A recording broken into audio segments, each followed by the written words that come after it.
Assalamualaikum warahmatullahi wabarakatuh. Perkenalkan, nama saya Novi Sanjaya. Di sini saya akan membacakan cerpen karya Tantri. Aku, Ibu dan Piano. Alunan suara piano menyejukkan hati pendengarnya. Para juri menutup kedua matanya. Senyuman tersungging di bibir mereka.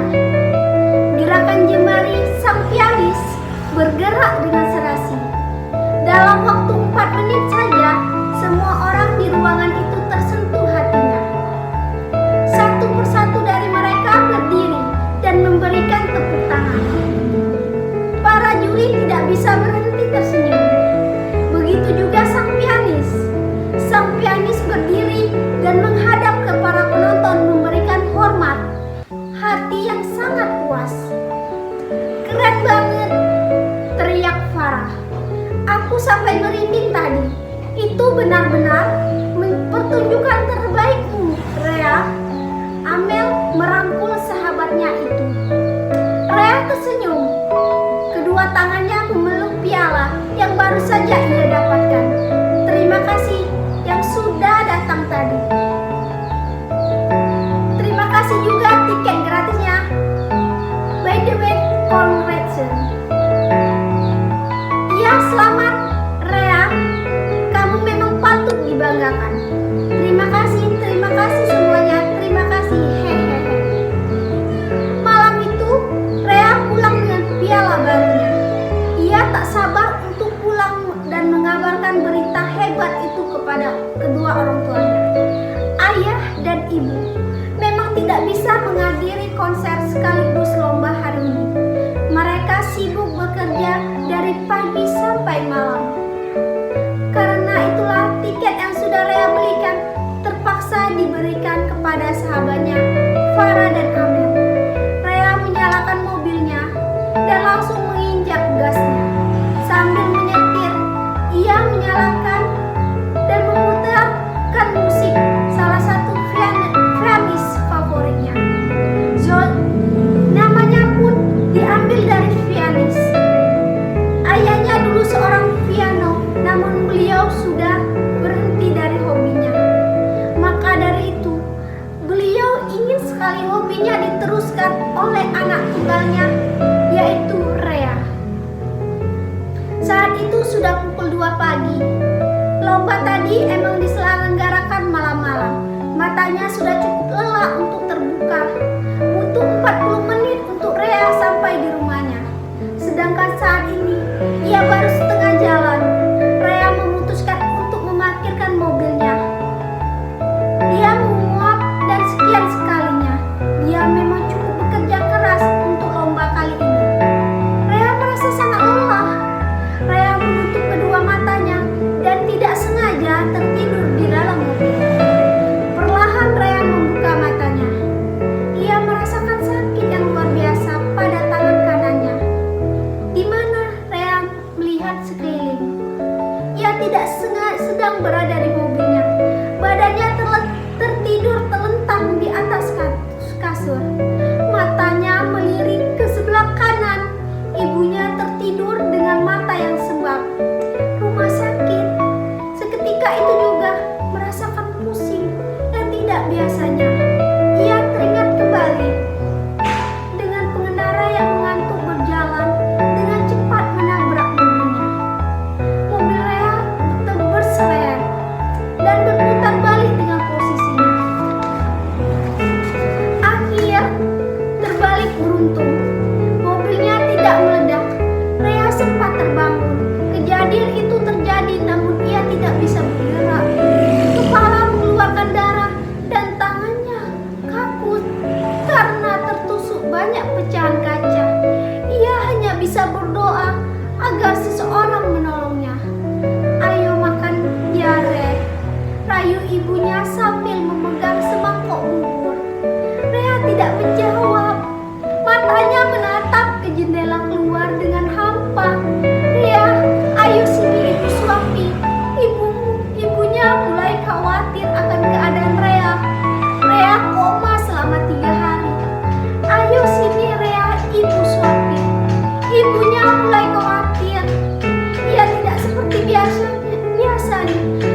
seperti biasanya.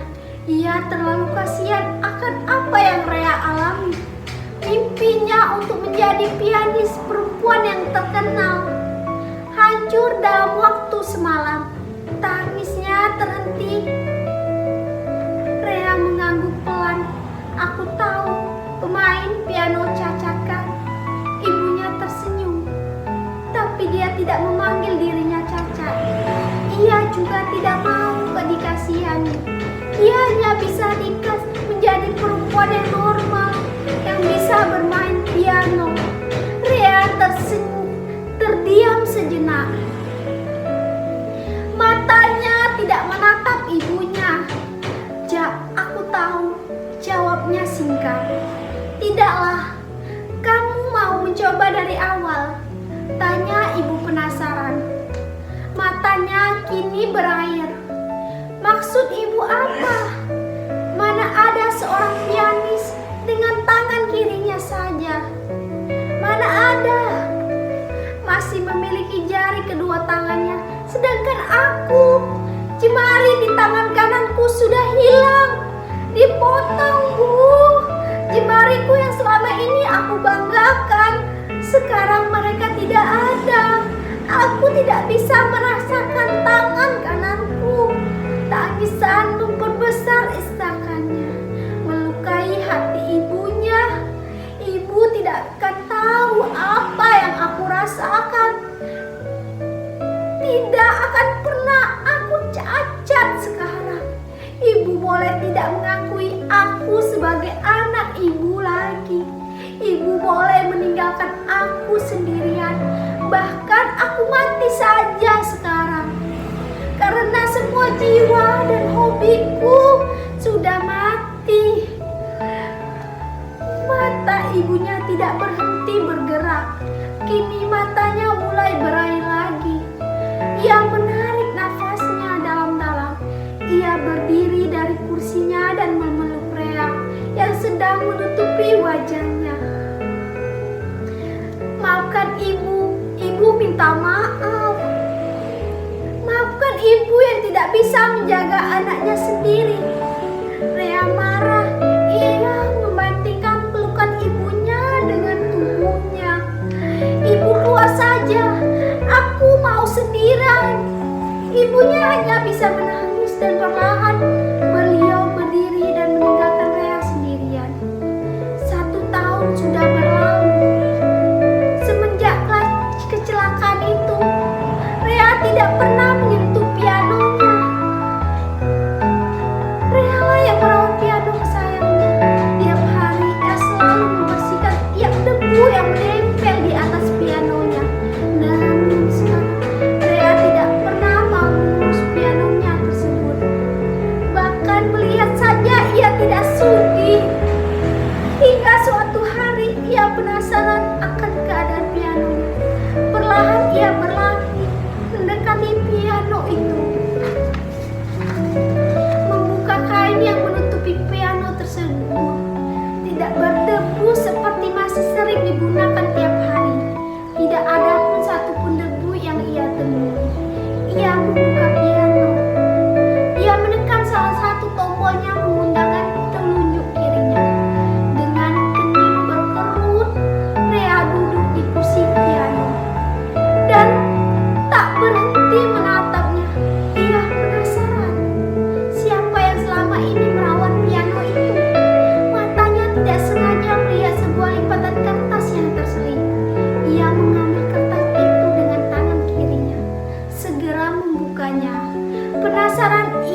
melihat layar handphone tersebut.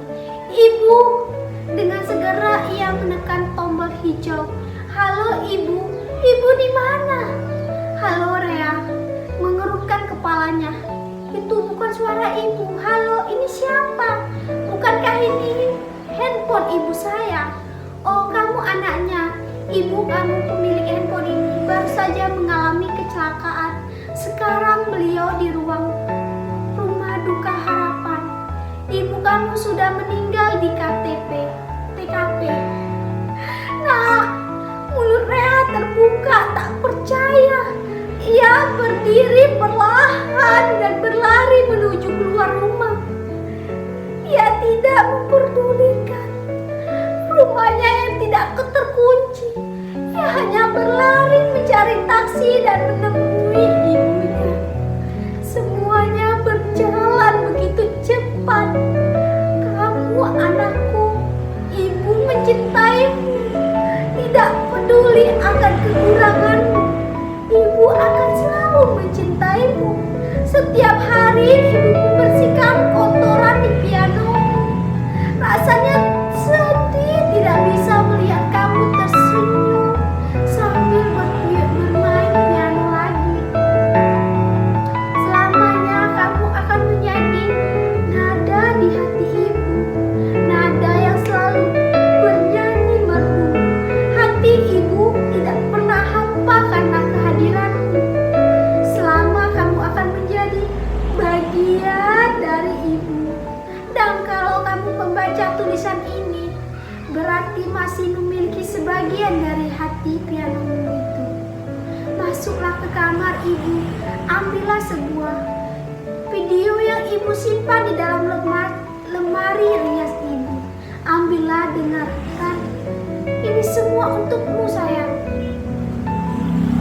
Musik itu dimainkan dengan merdu oleh seorang perempuan berumur 12 tahun.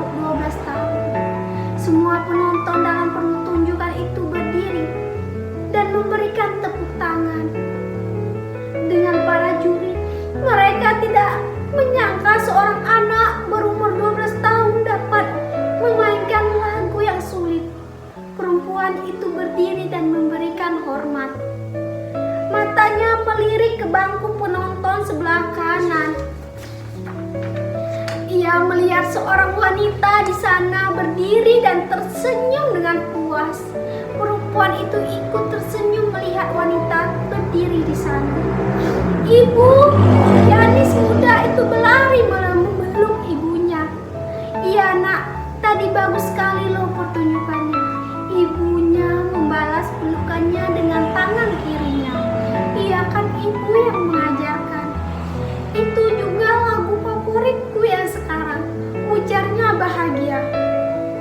Ibunya tersenyum bahagia. Dengan tangan kirinya ia merangkul anaknya dan membawanya kepada sang ayah. Aku tidak pernah lupa apa yang ibu ajarkan kepadaku. Di dalam lagu ini ibu memainkan lagu pertunjukan terakhirku, Return of 10 November. Ibuku bukan seorang pianis, namun ternyata selama ini ia secara diam-diam meminta ayahku mengajarinya bermain lagu di atas piano. Banyak sekali nada vals yang berbunyi, namun itulah permainan terindah yang aku dengarkan. Karena permainan itu dimainkan dan memiliki seorang anak perempuan dan ia calon pianis. Oh tidak, ia bahkan sudah menjadi pianis dan selamanya akan menjadi pianis. Terima kasih ibu. Ibulah nada terindah yang pernah aku miliki. Joseph Rea, seorang anak dari pianis dan seorang ibu dari pianis.